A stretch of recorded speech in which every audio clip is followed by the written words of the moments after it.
Seventh ಮಂತಿಗೆ ಬಿದ್ದಿದ ತಕ್ಷಣ ಹೊಟ್ಟೆಗೆ ಕಾಲಿಂದ ಏಟಾಯಿತು ಅಂತ ಹೇಳಿದ್ನಲ್ವ ಲಾಸ್ಟ್ ಲಾಗಲ್ಲಿ. ಸೊ ಅದ್ರದ್ದು ಕಂಟಿನ್ಯೂಷನ್ ಮಿನಿ ಲಾಗ್ ಆಗಿರುತ್ತೆ. Welcome to pregnancy journey. Left side ಹೊಟ್ಟೆಗೆ ಏಟ್ ಬಿದ್ದಿದ್ದು. ಸೊ ಪೇನ್ ಅಂತೂ ಇತ್ತು, ಮಲ್ಕೊಂಡೇ ಇದ್ದೆ, ಸ್ವಲ್ಪ ರೆಸ್ಟ್ ಮಾಡ್ತಾ ಇದ್ದೆ.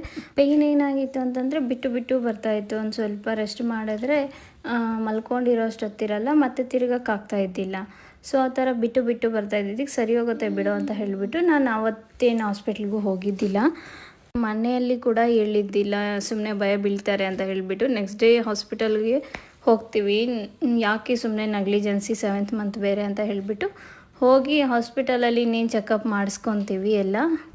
ಅದು ಬೇರೆ ಮೂಮೆಂಟ್ಸ್ ನಾರ್ಮಲ್ ಆಗಿತ್ತು, ಅದಕ್ಕೊಂದು ಸ್ವಲ್ಪ ನಂಗೆ ಧೈರ್ಯ ಇತ್ತು. ಇನ್ನು ಹಾಸ್ಪಿಟಲ್ಗೆ ಹೋಗಿ ಡಾಕ್ಟರ್ ಎಲ್ಲ ಹಿಸ್ಟ್ರಿ ಎಲ್ಲ ಕೇಳಿದ್ರು, ಚೆಕಪ್ ಮಾಡಿದ್ರು. ಮಸಲ್ ಪೇಯ್ನ್ ಆಗಿರುತ್ತೆ ಅಷ್ಟೇ, ಬೇರೆ ಏನಿಲ್ಲ, ನಾರ್ಮಲ್ ಆಗಿದೆ ಮೂಮೆಂಟ್ಸ್ ಎಲ್ಲ ಅಂತ ಹೇಳಿದರು. ಪ್ಯಾರಾಸಿಟಮಲ್ ಒಂದು ಕೊಟ್ಟಿದ್ರು, ಬೇರೆ ಟ್ಯಾಬ್ಲೆಟ್ಸ್ ಯಾವೋ ಬೇಡ, ಜಸ್ಟ್ ಇದೊಂದು ತಗೋ ಸರಿ ಹೋಗುತ್ತೆ ಅಂತ ಹೇಳಿದ್ರು. ಹಾಸ್ಪಿಟಲ್ ವಿಸಿಟ್ ಮಾಡಿ ಮನೆಗೆ ಹೋಗೋಷ್ಟರಲ್ಲಿ ಪೇಯ್ನ್ ಫುಲ್ ಕ್ಲಿಯರ್ ಆಗೋಯ್ತು. ಅದು ಯಾವ ಥರ ಆಯಿತು ಅಂತ ಗೊತ್ತಿಲ್ಲ, ನಮ್ಮ ಮನೆಯವರು ರೇಗಿಸ್ತಾ ಇದ್ರು.